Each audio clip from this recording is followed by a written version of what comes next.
Bismillahirrahmanirrahim. Assalamualaikum warahmatullahi wabarakatuh. Apa kabar kalian semua? Semoga Allah selalu memberikan kesehatan dan rezeki yang melimpah. Oh ya, pada kesempatan kali ini Nisa akan membawakan cerita yang berjudul Aku Dituduh Maling Oleh Keluargaku Sendiri. Kisah ini menceritakan tentang seorang anak pembantu yang awalnya dipaksa untuk menikah dengan anak majikan. Awalnya ia merasa tersiksa oleh sikap suaminya yang selalu abai kepadanya. Sebelumnya Nisa banyak-banyak terima kasih yang sudah subscribe channel ini. Nah, biar makin seru, langsung saja ya kita ke ceritanya.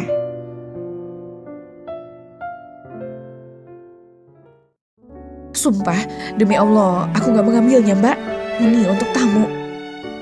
Mina secara bergantian memperlihatkan sebungkus sayur berisi beberapa potongan daging pada 5 baskom plastik berukuran besar milik tamu sebagai ganti karena telah menyumbang.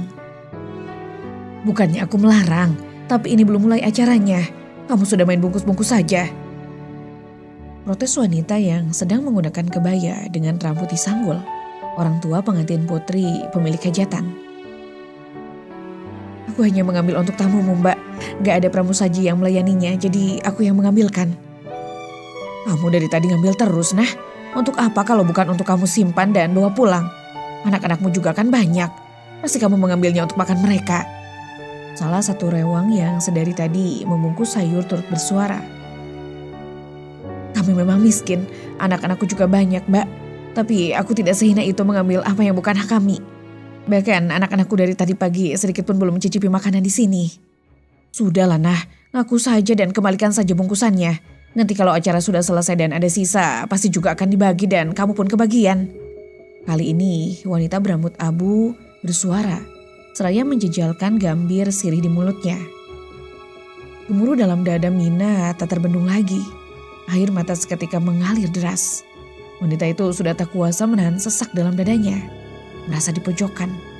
Segera dia mengambil baskom yang tadi pagi dia bawa dan membalikkannya ke bawah. Baskom itu kosong. Hanya ada selembar kain telapak meja yang terjatuh. Gegas wanita itu memungut kain itu. Alin, Arin, ayo kita pulang.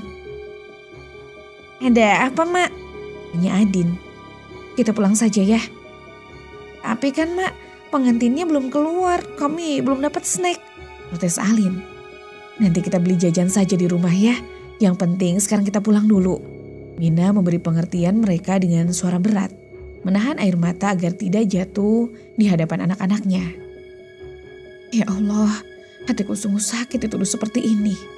Kuatkan hamba dalam menjalani takdir yang sudah kau tentukan ya Allah. Batinnya berbicara, sekali menghapus air matanya. Tahu gini, tadi mending Arin ke sekolah aja, Mak. Tadi Arin kan udah nolak ke kondangan. Lebih milih sekolah aja.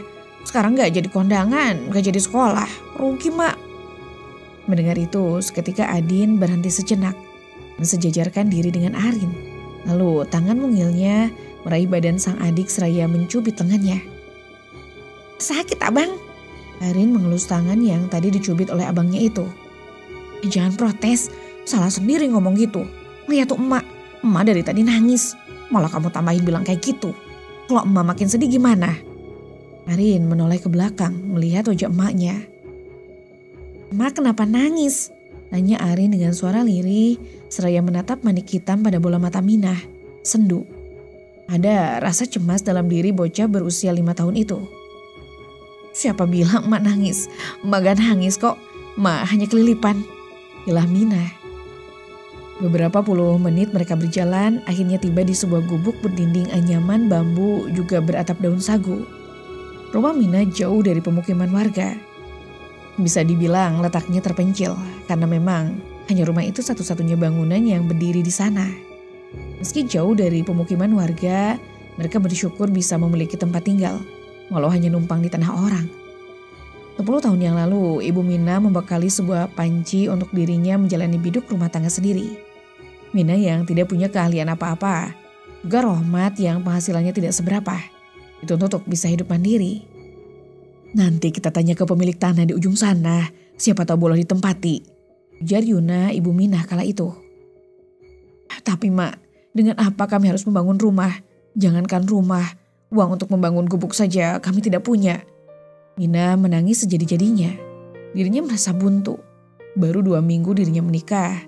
Kini sang ibu memintanya untuk pergi dari rumah secara halus.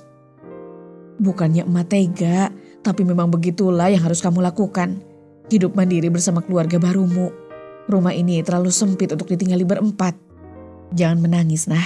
Aku janji, aku akan berusaha lebih keras lagi untuk kita bertahan hidup. Rohmat mengelus punggung Minah. Mak, mataku sembab sekali. Aku malu jika harus menemui pemilik tanah itu. Kebanyakan malu, hidup gak akan maju, nah. Emak yang dari dulu mendebalkan muka saja masih gak maju-maju gini. Iya mak, lirihnya.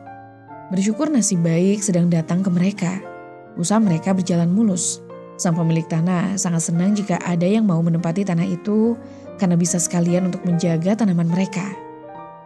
Alhamdulillah, jawab mereka kompak. Mak, Alin lapar, ujar Alin membuyarkan lamunan Minah. Astagfirullah, bahkan aku belum memiliki makanan untuk mereka makan. Batin Minah cemas. Mama masakin nasi dulu ya. Alin pun mengangguk. Mak, Alin lapar banget. Alin beli jajan ya. Kata emak tadi kalau sampai rumah beli jajan. Sayang, jajannya nunggu bapak pulang ya. Semoga hari ini bapak pulang bawa banyak rezeki. Minah mengelus lembut rambut putrinya itu. Mencoba memberi pengertian kepadanya. Ikut abang aja yuk. Kemana nak? Tanya Minah heran. Nyari rezeki mak. Jangan meminta-minta nak. Ingat, semiskin-miskinnya kita jangan pernah meminta. Karena tangan di atas lebih baik daripada tangan di bawah. Minah berteriak panjang lebar. Namun mereka tidak menghiraukan teriakannya. Adin dengan girang berjalan menggandeng kedua tangan adiknya. Mau kemana mereka? Gumam Minah cemas. Ya Allah, lindungi mereka dari segala keburukan. Minah melanjutkan dirinya masak nasi sembari menunggu kepulangan sang suami. Di tempat lain, tampak 3 bocah sedang riang memilih beberapa ikan untuk pakan bebek milik Pak Rudi, juragan bebek di desanya. Kemarin, Adin membantu Pak Rudi melakukan pekerjaan itu. Sebagai upahnya, dia diberi sepiring nasi. Namun karena tidak tega memakan enak sendirian, bocah laki-laki itu meminta untuk dibungkus dan dimakan bersama kedua adiknya. Besok kalau ada waktu kesini lagi ya. Siap Pak. Hari ini Adin pun kembali ke rumah Pak Rudi bersama kedua adiknya. Mereka memilah dan mengumpulkan beberapa jenis ikan yang berbeda. Mereka melakukannya dengan senang, hingga rasa lapar yang Alin rasakan perlahan menghilang tanpa jejak.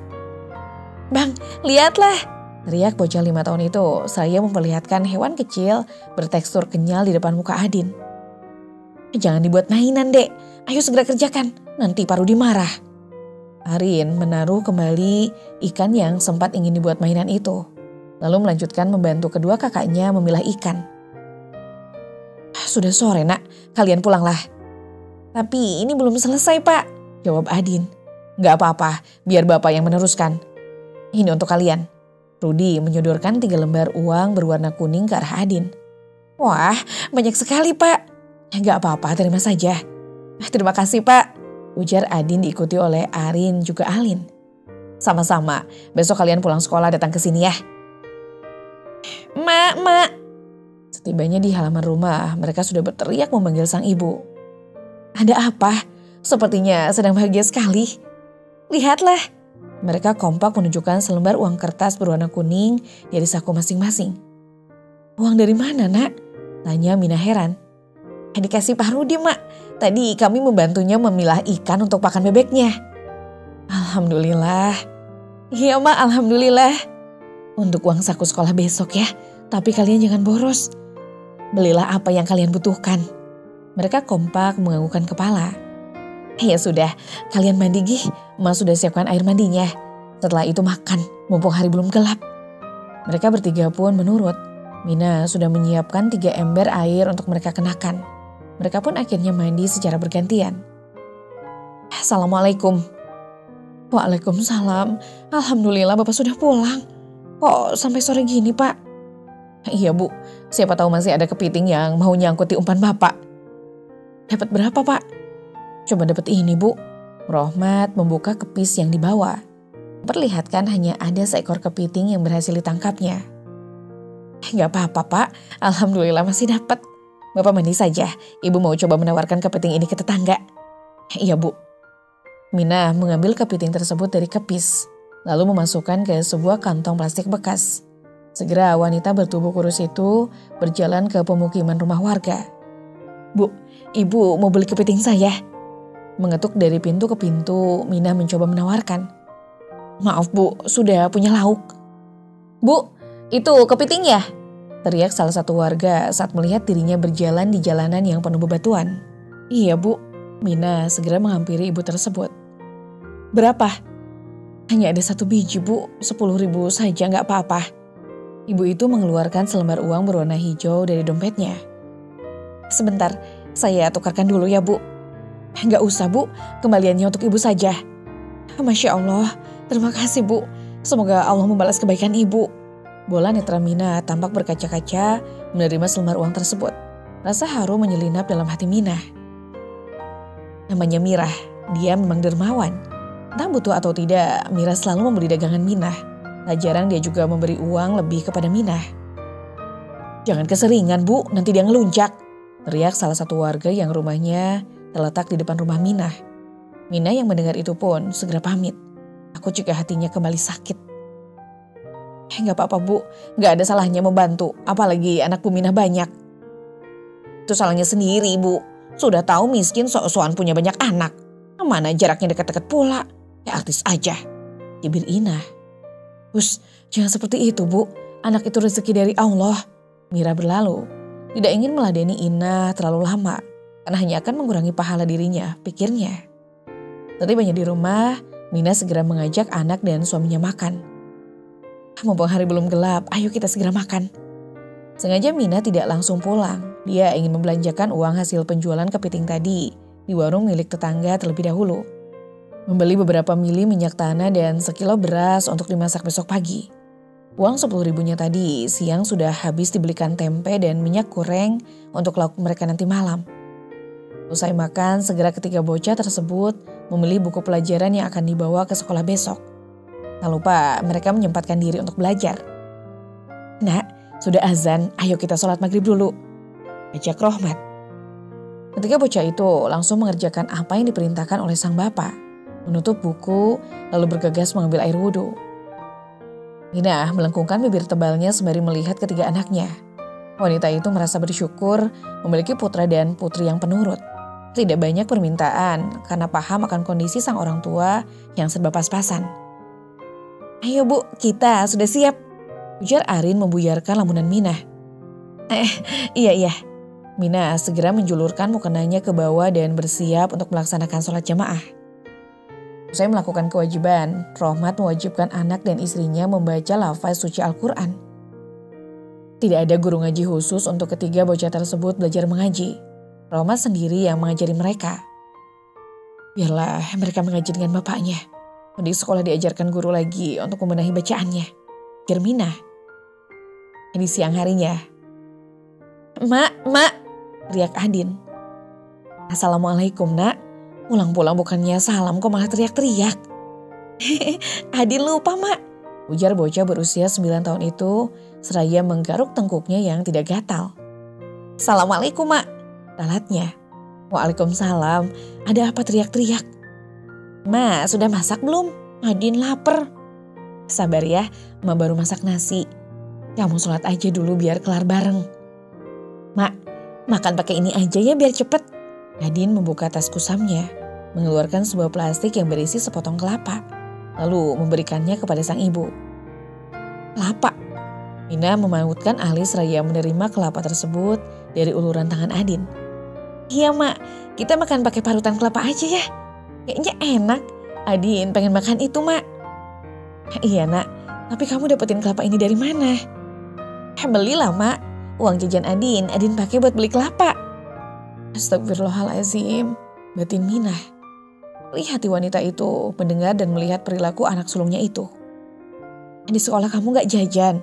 Dirinya sembari menahan rasa sesak dalam dada. "Enggak mak." Adin pergi meninggalkan Minah, anak itu ingin segera sholat dan makan. "Mak, makanannya udah matang." Ini gantian Arin yang datang dan bertanya tentang makanan pada Minah. "Belum nak, Arin sholat dulu Gih." "Udah kelar mak." "Ya sudah, Arin tunggu aja sambil belajar mumpung masih terang." Arin pun menurut. Dia membawa beberapa buku ke teras, menghampiri Alin yang sudah sibuk dengan buku-bukunya. Buru tanam padi adalah pekerjaan Mina kala musim tanam seperti ini. Pagi-pagi sekali usai sholat subuh, dirinya sudah bersiap untuk pergi ke sawah. Tentu sebelum Mina pergi, menu sarapan sudah disiapkan untuk anak dan suaminya makan. Bu, pergi dulu ya Pak, bakal Bapak sudah Ibu siapin di meja. Rohmat mengangguk, lalu menoleh ke arah meja serbaguna mereka. Sekepal nasi terbungkus daun pisang sudah bertengger di sana.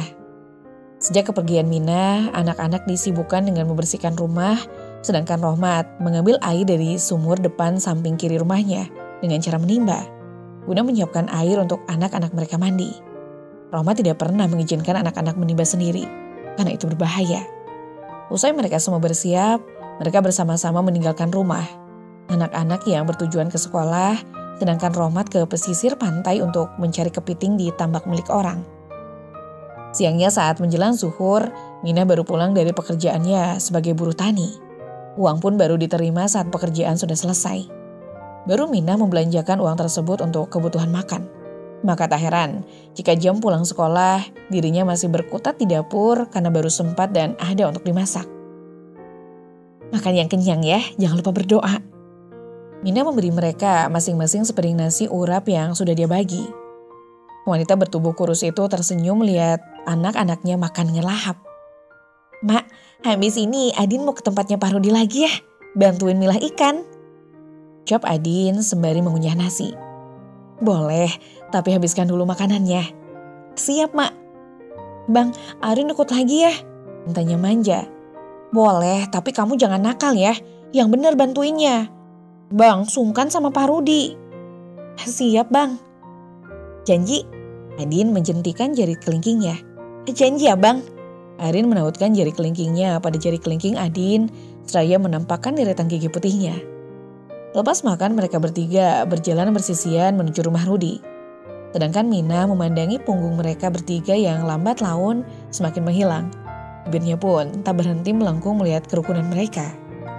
Selibanya di rumah Rudi, mereka langsung berlari ke tempat yang biasa mereka gunakan untuk memilih ikan. Melihat banyak ikan berukuran besar membuat mereka berbinar. Pak, ikannya hari ini besar-besar sekali. Tanya Alim semangat. Iya, kalian sisihkan ya, yang untuk pakan bebek yang kecil-kecil saja. Siap Pak, jawab mereka kompak. Tangan-tangan mungil itu gesit memilih ikan satu dengan ikan lainnya. Melihat ikan semakin menipis, Adin pun semakin bersemangat agar pekerjaannya cepat selesai. Ayo dek, bentar lagi selesai nih. Iya Bang. Tak berselang lama mereka pun selesai memilah ikan. Segera Adin membawa ikan yang berukuran kecil ke tempat alat seleb ikan. Pak, ikan yang besar ini diapakan? Diikutkan nyelep juga nggak? Oh yang besar itu, nggak usah nak, nanti dibuat tauk aja. Kalian doyan nggak? Doyan Pak, jawab mereka kompak. Rudi pun segera menghampiri mereka seraya membawa sebuah kantong plastik berukuran sedang. Lalu dengan cepat Rudi mengambil dan memasukkannya ke dalam kresek tersebut. Udah, kalian buruan cuci tangan aja, ini udah kelar kan? Sudah Pak. Usai menjawab, Adin melangkahkan kakinya menuju saluran air diikuti oleh kedua adiknya. Selesai membersihkan tangan, mereka kembali menghampiri Rudi. Ini untuk kalian. Rudi menyodorkan kantong plastik berukuran sedang tadi yang sekarang sudah penuh berisikan ikan. Pak, ini kebanyakan, protes Adin. Gak apa-apa, mumpung ada. Tapi kan Pak, ini upah kalian hari ini.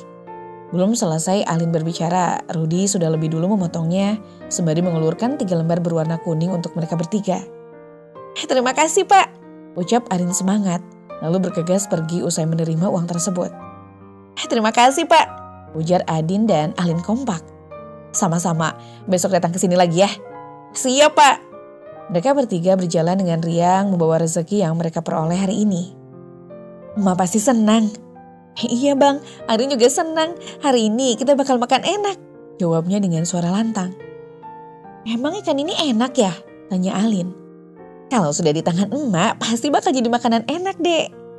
Wah, bisa bakal cepat kaya orang tuamu nak. Seletuk seorang pria parubaya yang sedang berjalan beriringan dengan mereka.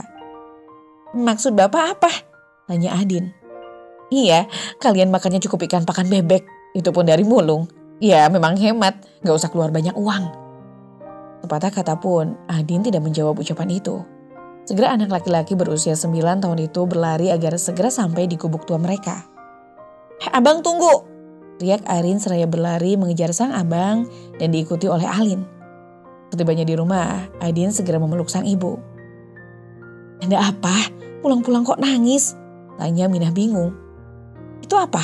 tanyanya lagi seraya memicingkan mata, mengamati sebuah kantong plastik yang dibawa Adin. "Gara-gara ini kita dihina, Mak," ujar Adin di sela isak tangisnya sembari mengangkat kantong plastik tadi, memperlihatkan pada Minah. Minah mengambil kantong plastik itu dari tangan Adin, lalu melihat apa isi di dalamnya. Di waktu yang sama, Adin menceritakan semua yang menyebabkan dirinya menangis dengan sesenggukan. "Sudah, jangan menangis. Biarkan saja orang-orang pada menghina kita. Yang penting kita makan tidak minta mereka. Kamu yang sabar ya." Minah meletakkan kantong plastik berisi ikan itu di bawahnya, lalu mendekap erat tubuh kurus anak laki-lakinya itu. "Maafkan emak yang belum bisa membahagiakan kalian." Minah meraih Alin dan Arin, lalu mendekapnya juga. Buliran bening berjatuhan melintasi pipi Minah. Minah mengelus punggung juga rambut anak-anaknya secara bergantian. "Terlahir menjadi miskin bukanlah inginku. Namun jika ini memang takdir darimu, aku hanya bisa apa? Selain mensyukurinya. Tapi sehina inikah kami, Tuhan?" Batin Minah berteriak. Air matanya semakin banjir tak mampu membendungnya lagi. Rasa sakit yang teramat dalam kini dia rasakan. "Kenapa kalian tidak cukup menghinaku saja? Kenapa harus anak-anakku?" lanjutnya. Beberapa menit mereka saling mendekap tanpa kata, sibuk dengan pikiran masing-masing sembari menitikan air mata. Tiba-tiba sebuah suara membuyarkan lamunan mereka. "Loh, ada apa ini? Kok pada nangis?" tanya Rohmat yang baru saja datang dari tempat pencahariannya. Minah menceritakan semua yang barusan Adin ceritakan kepadanya, kepada sang suami. "Sudah, biarkan saja, Bu. Kita aminkan saja ucapan dia. Siapa tahu beneran kabul dan kita bisa jadi orang kaya." Nasihat Rohmat seraya nyengir kuda, berharap dapat menghibur mereka. "Bapak ini orang lagi sedih malah diajak bercanda." Minah melerai pelukan mereka. "Oh, bercanda sih, Bu. Bapak serius. Bukankah ucapan adalah doa?" Minah mengangguk dan mengaminkan ucapan Rohmat. "Lihat apa yang Bapak bawa." Rohmat mengulurkan kepis pada Minah. Segera wanita bertubuh kurus itu meraih kepis tersebut dan membukanya. Masya Allah, seketika netra Minah membola. Tangan sebelahnya dengan sigap menutup mulutnya yang sedang menganga. "Pak, ini halal kan?" lanjutnya lagi. "Insya Allah halal, Bu. Ini murni hasil tangkapan Bapak. Alhamdulillah hari ini kepiting-kepitingnya mau makan umpan Bapak." "Alhamdulillah." "Wah, alhamdulillah hari ini Bapak dapat kepiting banyak," teriak Adin bersemangat karena bahagia sang bapak memperoleh banyak kepiting. "Alhamdulillah, ini rezeki dari Allah. Apapun yang Allah berikan untuk kita harus selalu mensyukurinya. Jangan sedih lagi ya." "Iya Pak, semoga Bapak selalu dapat kepiting banyak ya. Biar kita bisa cepat kaya dan gak dihina-hina lagi," timpal Arin. "Amin." Mereka kompak mengaminkan ucapan Arin. "Mak mau jual kepiting ini di pasar. Ada yang mau ikut?" "Jalan kaki, Mak. Pasar kan jauh." "Hamba mau coba pinjam sepeda ke tetangga dulu. Bu Mira sepertinya punya sepeda. Siapa tahu dia mau meminjamkannya." "Amin," jawab mereka berempat kompak. Beberapa menit Minah pergi mencari pinjaman sepeda. Kini dirinya datang membawa sepeda dan siap untuk dikayuh. Segera Adin membawa kepis sang bapak lalu membonceng di belakang Minah. Minah celingukan mencari pengepul kepiting. Sudah lama dirinya tidak menginjakkan kaki di pasar itu. Suasananya jauh berbeda dengan suasana 8 tahun yang lalu. Kalau hasil tangkapan sang suami masih lumayan banyak. "Mau cari apa, Bu?" tanya pengepul itu. "Saya mau jual kepiting, Bu," ujar Minah sopan. "Silakan, Bu." Bu pengepul itu mengulurkan tangan menunjuk sebuah alat timbangan. Beberapa kali pengepul itu mengganti bandul timbangan hingga menemukan jumlah berat pada kepiting yang dibawa Minah. "Semuanya 3,5 kilo, Bu." Minah mengangguk, mengiyakan ucapan pengepul itu. "Jadi total uangnya 350.000 ya? Ini Bu uangnya," ujarnya seraya mengulurkan beberapa lembar uang berwarna merah dan biru. "Alhamdulillah, terima kasih Bu." Sebelum pulang, Minah mampir di salah satu penjual guna membeli aneka kebutuhan. Aneka bumbu dapur, beras juga kebutuhan mandi Minah beli. "Mak, itu kapas kok dimakan?" Tanya Adin polos seraya menunjuk seseorang yang sedang menjumput makanan yang bentuknya seperti kapas dengan beraneka macam warna. Pandangan Mina mengikuti ke arah yang ditunjuk oleh Adin. Oh, itu namanya manisan, Nak. Adin mau? Boleh. Seusai membayar belanjaan, Mina mampir ke penjual manisan itu. Membeli 3 bungkus untuk ketiga anaknya. Setelah semuanya sudah dibeli, mereka pun pulang. Tiba di rumah, Arin dan Alin tampak sumringah melihat Mina membawa banyak barang. Tidak lupa manisan yang tadi Mina beli segera diberikan kepada anak-anaknya. Arin segera menerima manisan itu dan segera mencicipinya. Wah, enak, Mak. Baru kali ini Arin makan kapas. Iya, Rin, kakak juga baru kali ini, jawab Alin. Lalu mereka bertiga sibuk menikmati makanan manis itu, sedangkan Mina melengkungkan bibir tebalnya. Menu yang sedari tadi menghiasi hati kini perlahan memudar. Rona bahagia terpancar dari wajah Mina juga ketiga anaknya. Di balik rasa sakit hatinya, Allah juga mendatangkan obatnya. Esok harinya setelah anak-anak dan suaminya pergi dari rumah, segera Mina mempersiapkan talenan juga wadah untuk mengolah ikan pirik yang dibawa Adin kemarin. Di samping sumur adalah tempat yang nyaman untuk Mina mengerjakan tugas itu. Wih, ada yang mau masak ikan nih. Mina berjingkat kaget mendengar tiba-tiba ada yang bicara. Gegas wanita berjilbab insan itu menoleh ke arah sumber suara. Bu Inah, sejak kapan? Baru kok. Mina mengangguk. Tumben ngolah ikan, Bu. Mau masak ikan ya? Bentar. Setelah Ina sembari mengambil seekor ikan dari ember Mina. Lah, ikannya kok ikan pekan bebek, Bu. Ujarnya lantang seraya mengayun-ayunkan ikan tersebut di depan mukanya. Astagfirullahaladzim. Batin Mina menguatkan hati. Yakin mau makan ikan ini? Mina melempar ikan yang diambilnya tadi ke dalam ember. Mina menghentikan gerak tangannya. Gusti, apa salahnya makan ikan ini? Ini pun nikmat pemberianmu, gerutunya dalam hati. Gak apa-apa Bu. Lanjutkan saja. Makan ikan ini gak bakal mati kok. Daripada gak makan ikan sama sekali. Mina menghirup napas panjang lalu membuangnya perlahan. Berharap rasa kesalnya turut terbuang bersama oksigen yang baru saja dia keluarkan. Daripada ibu kesini hanya untuk menghina, lebih baik pergi dari rumah saya. Teriak Mina seraya mengangkat tangan dan mengacungkan pisaunya ke arah jalan pulang. Sedetik kemudian air mata Mina menetes deras. Sekuat tenaga dia menahan, nyatanya benteng pertahanan itu luruh juga. Astagfirullah, nah kan jadi lupa tujuan awalku kesini mau apa. Ina mengembuskan napasnya kasar. Jadi gini Bu, besok di rumah ada syukuran kecil-kecilan. Rencananya saya mau minta bantuan ibu untuk bantu-bantu. Tapi tadi pas di pasar tidak sengaja saya bertemu Bu Suni. Katanya kamu kemarin ngumpetin daging di rumahnya. Apa itu benar Bu? Tanya Ina lembut dengan gaya bicara yang dibuat-buat. Persis seperti waria yang sedang merayu mangsa. Terserah ibu mau percaya ucapan Mbak Suni atau tidak. Saya gak peduli Bu. Kalau ibu ingin makanan ibu aman, jangan minta saya bantu-bantu di rumah ibu. Jawabnya datar sembari terus mengolah ikan-ikan itu yang hanya tinggal beberapa biji saja. Ketika rasa sabar sudah diambang batas, orang yang semulanya tanpa banyak kata pun tiba-tiba bisa melontarkan banyak kata. Bahkan kata-kata kasar, seperti Mina kini yang tiba-tiba menjadi lebih garang. Memang semua sikap seseorang tergantung dari sikap lawan. Banyak pepatah bilang, Anda sopan kami segan. Mina bangkit dan masuk ke dalam rumah seusai menjemur sebagian ikannya tanpa memedulikan Ina di sampingnya. Mengerti sedang dicuekin, Ina menghentakkan kaki dan bergegas pergi. Baru makan ikan pekan bebek aja sombong, cibir Ina dengan bibir mengerucut seraya melengoskan kepalanya. Hari itu setelah selesai mengolah ikan, Mina mulai memasak. Ia membuat ikan goreng dan sebagian lagi dibuat menjadi ikan pindang sederhana. Meski hanya lauk seadanya, Mina bersyukur masih bisa memberikan makanan untuk anak-anaknya. Saat matahari mulai condong ke barat, Rohmat pulang dari mencari ikan. Wajahnya tampak sumringah. Bu, lihat ini, seru Rohmat sambil memperlihatkan hasil tangkapannya. Mina melangkah mendekat dan matanya melebar melihat beberapa ekor ikan besar di dalam kepis suaminya.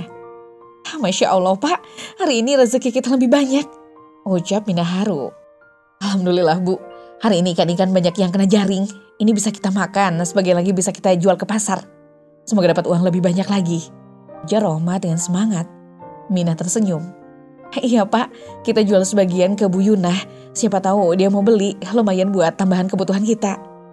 20 tahun telah berlalu, kehidupan Mina dan keluarganya kini jauh berbeda dari masa-masa sulit yang pernah mereka alami. Ketika anaknya telah tumbuh menjadi orang-orang sukses yang membawa keluarga mereka ke kehidupan yang lebih baik. Adin kini menjadi juragan tambak terbesar di daerahnya. Dengan ketekunan dan kerja keras, ia berhasil memiliki 78 lahan tambak yang luas dan produktif. Rohmat ayahnya masih turut membantu mengelola usaha tersebut, memastikan semuanya berjalan lancar. Keberhasilan Adin bukan hanya mengangkat keluarganya, tetapi juga membuka lapangan pekerjaan bagi banyak warga sekitar. Arin yang sejak kecil selalu bercita-cita menjadi dokter, kini bekerja di sebuah rumah sakit besar di kota. Dengan keahlian dan dedikasinya, ia menjadi dokter yang sangat dihormati dan sering membantu masyarakat yang kurang mampu mendapatkan pengobatan layak. Sementara itu, Alin memilih untuk menuntut ilmu hingga ke luar negeri. Ia meraih gelar akademik yang membanggakan dan menjadi seorang ahli di bidangnya. Keberhasilannya membuka banyak kesempatan bagi keluarga mereka untuk terus berkembang dan berkontribusi bagi orang-orang di sekitarnya. Berkat kerja keras dan keberkahan yang Allah berikan, Mina dan Rohmat akhirnya bisa menunaikan ibadah haji, dibiayai oleh Adin.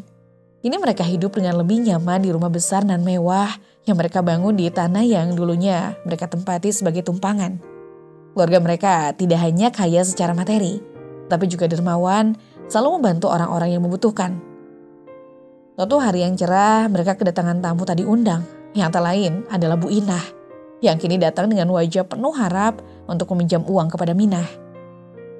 Minah, maafkan saya tahu dulu saya banyak berbuat salah, sering merendahkanmu. Tapi sekarang saya sedang dalam kesulitan, suami saya sakit dan saya benar-benar butuh bantuan, kata Bu Inah dengan suara bergetar. Adin yang mendengar itu langsung menatap tajam ke arah Bu Inah. Ia masih teringat jelas bagaimana Bu Inah pernah menghina ibunya dahulu. Maaf Bu, saya tidak bisa memberikan pinjaman, tegas Adin, suaranya datar namun penuh ketegasan. Mina tersenyum lembut, lalu menepuk tangan putranya dengan lembut. Adin, kita tidak boleh membalas keburukan dengan keburukan. Kita sudah diajarkan untuk selalu berbuat baik, seberat apapun itu. Mina lalu mengambil sejumlah uang dan menyerahkannya kepada Bu Inah. Bu, saya tidak pernah mengajarkan anak-anak saya untuk membenci.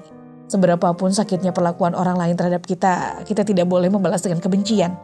Ambillah ini Bu, saya ikhlas membantu.